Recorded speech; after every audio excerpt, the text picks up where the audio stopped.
Hey, what's up, guys? So, if you are gathering in this game, basically you want to gather inside the area of your gang.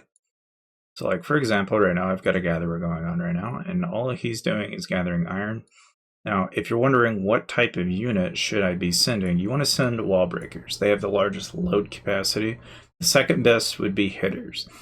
But generally, if you're going for basically least possible problematic unit type to get completely blown away, wall breakers would be your choice.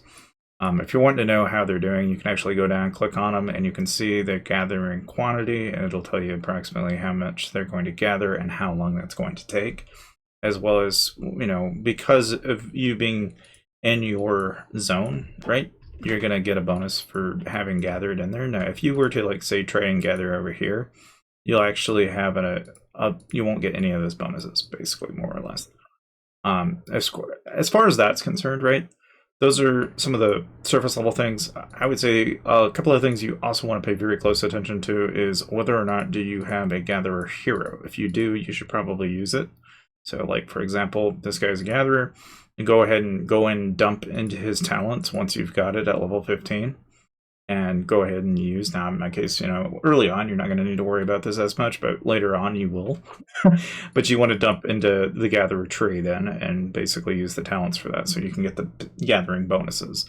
The other thing you can do is you can go up here at the top where the plus sign is, and then you can go down and actually increase the amount of resources you gather just by going to energy saving too.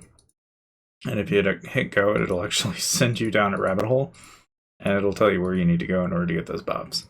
Now, of course, there's also the option of just increasing gathering speed in general with a gather beast.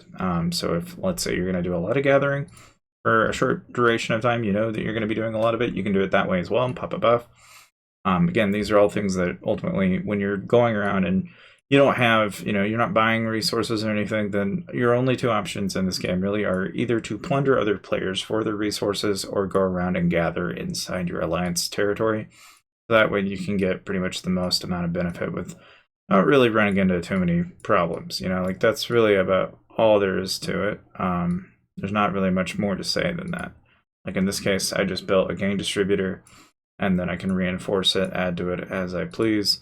But again, that's the basic gist of resource gathering in Age of Apes. So hopefully this was somewhat helpful for you, and I'll see you guys in the next video.